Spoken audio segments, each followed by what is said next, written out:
it as more beautiful than all the bells in Christendom. What is it about the sound of a single, unadorned human voice that is so profoundly moving and uniquely able to touch the heart? أشهد أن محمد رسول الله. Tim Winter is lecturer in Islamic studies at the Faculty of Divinity at Cambridge University. What it evokes is a kind of nostalgia. It's a kind of longing. It's a yearning. It's an aspiration. The muezzin is saying, come to prayer, come to success. And what everybody knows is, come back to God. You were with God before you were ensouled in the world. That is your homeland. That is where you are being called to return.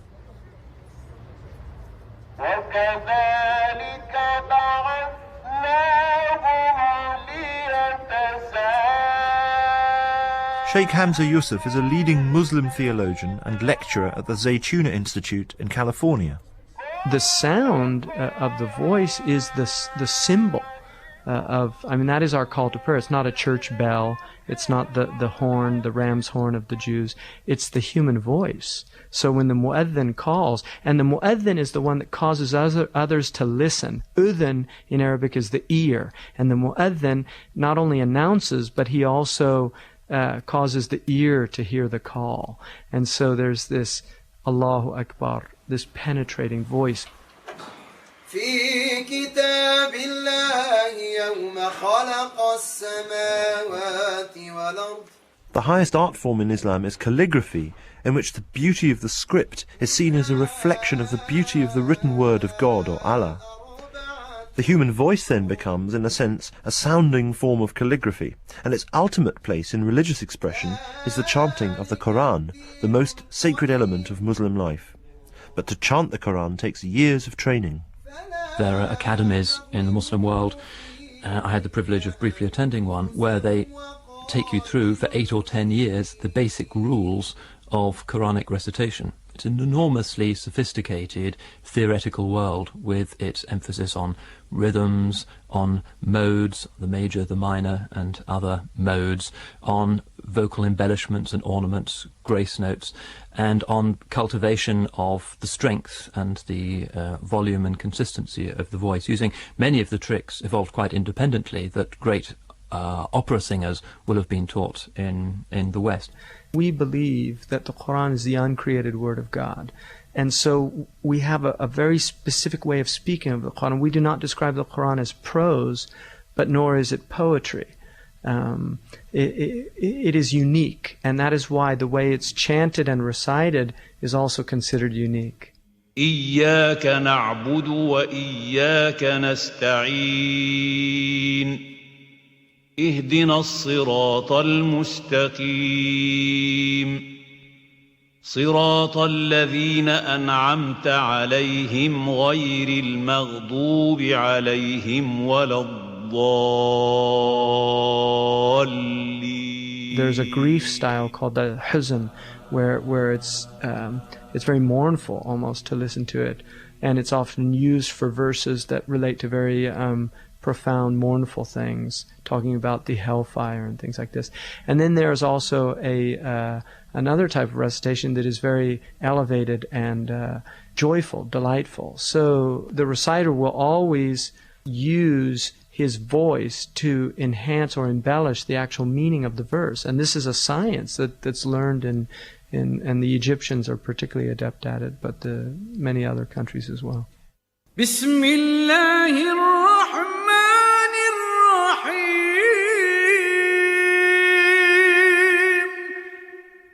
This is the closing sequence of a Sufi ceremony in Turkey.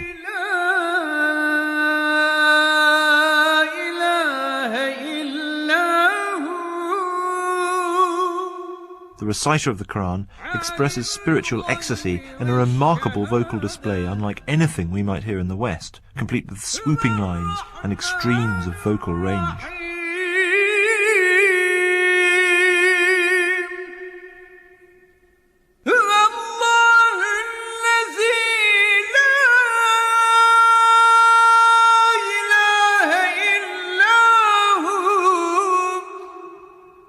الملك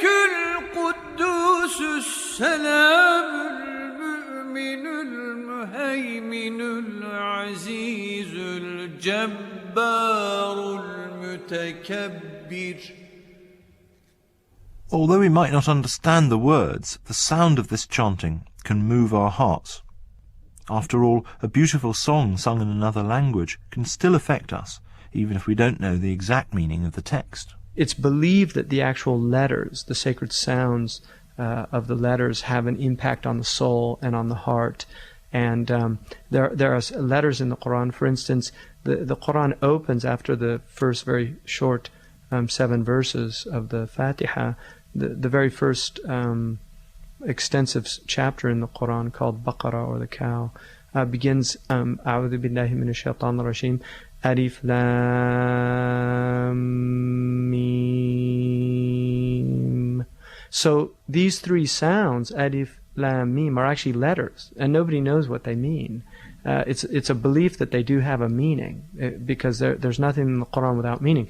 But the fact that God, according to the Muslims, that God sent letters down as part of the revelation, the very sounds of those letters have a meaning. And there's a whole theory about these sacred sounds, that the entire universe is actually built upon these sacred sounds. Despite the extraordinary vocal acrobatics and sheer breadth of emotional expression found in chanting the Quran, it is not regarded as music as such, more a heightened form of speech. The awareness of the effect music can have on human mood and character has resulted in one of the fiercest debates in Islam, stemming from its earliest days, on the permissibility of music, not only in worship but in every other part of life. Out of a type of spiritual courtesy, the Muslims have never called the chanting of the Quran music, although any great musician who's ever heard great chanters of the Quran know very well that they're using highly sophisticated musical principles. But there's a type of courtesy with the sacred book that it's not associated with music in that way. The debate in Islam about music stems from the power of music over human souls, and it's related to what in Platonic thought was known as the ethos theory, and that was that music actually did have a deep and profound effect on the human soul. And also the association between music and alcohol or intoxicants, which is still very much part of our modern society. There obviously, in the early debate, there was a very clear distinction between sacred and profane sounds. Do they open our soul to higher states, or do they close them to those higher states and open them to lower states? I mean, this is really at the crux of the issue. But this ambiguity, this unique and strange power inherent in music, has been put to some extraordinary uses. Tim Winter, at the Faculty of Divinity at Cambridge University. One of the ways in which sound was made use of by the religious in classical Islam was in the treating of illnesses, and particularly mental illnesses. If you go into what's left of traditional Ottoman hospitals today, you can see that there were often quite splendid chambers which were for the performance of chamber music, and the doctor would bring the mental patient on, and his symptoms would be described to the musicians, and then they would play or they would sing a particular mode or a type of music that they thought would untie the knots in his soul, as they put it, or possibly would chase out the demons that were inhabiting that person.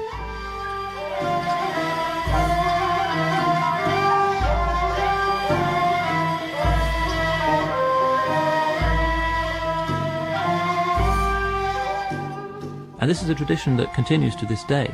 It's a particular genre of Islamic classical music that is specifically for the healing of mental disorders and for the settling of people who have been traumatized by war or bereavement. To this day in Turkey there are ensemblers, and you can even buy their music on CD, who specialize in the traditional art of healing souls. Although Muslims don't sing together during formal worship, in other words the 5 daily prayers in the mosque, in a more informal setting they do sing, and quite a bit. Nasheeds and qasidas, in other words what the Christian church might describe as sorts of hymns, form a very important and rich everyday part of the Muslim religious expression.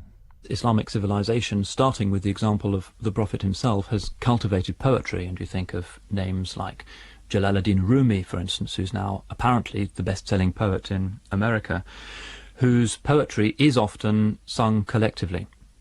If you go to some of the mosques of Bradford, or really any part of this country where the Punjabi traditions are very strong, you will hear some of the most extraordinarily beautiful collective singing in Urdu or Punjabi or sometimes Gujarati. Music of a very high quality, completely unadorned. They don't even have drums accompanying it. And usually the theme is the Prophet, the love of the Prophet, the ascension of the Prophet, the intercession of the Prophet, the birth of the Prophet. These are the great themes of Muslim religious singing. This tradition of singing comes right from the founding moments of Islam. The first thing that the Prophet heard as he entered the city of Medina was little girls from the tribe of Bani Najjar banging tambourines and singing Tala al-Badru alayna, the full moon now is rising over us.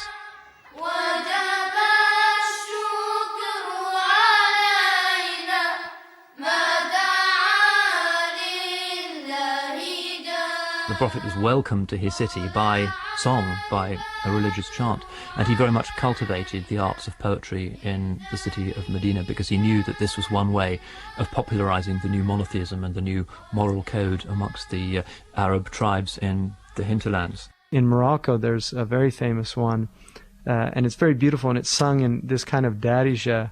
Ana mali fi aish ash'alaya minni. And they'll do that at weddings, and everybody joins in. They all know the words by heart. I mean, we would say in modern parlance, don't worry, be happy. It's kind of a Moroccan version of that a cappella song that was made popular in America.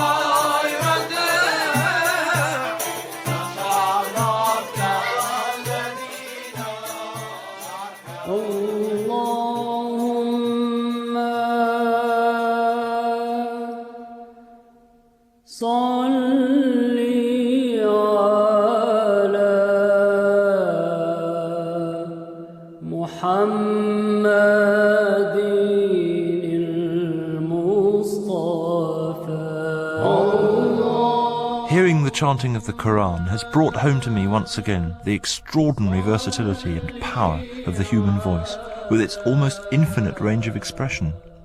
Wherever we are, whether in a mosque in Turkey or a synagogue or at evensong in Westminster Abbey, it is the sound of the human voice that reaches us in a way no other form of music is able to do. We don't even need to understand the words.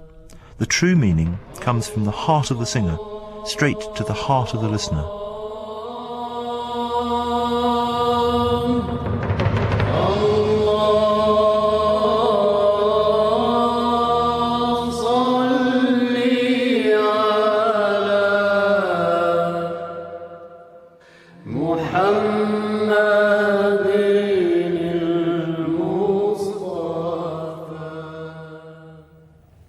Tomorrow at 3:45, James O'Donnell looks at the political effect of Christian hymns, from Lutheranism to Thatcherism. Sounding the Divine was produced by Mark O'Brien. A new series of adventures in poetry comes to BBC Radio 4 on Sunday afternoon. The programmes promise to take the listener on a journey through the language and historical background of 4 much-loved poems. Jabberwocky, Waiting for the Barbarians, and one of the great Second World War poems, Naming of Parts, all follow an exploration of the work that begins with the words, "The Lord is my shepherd." Psalm 23. When people are dying, there's sheets, there's walls, there's machinery, and I suppose that's why people are so hungry and thirsty, perhaps, for the images that come with Psalm 23. Water, oil, shepherd, grass.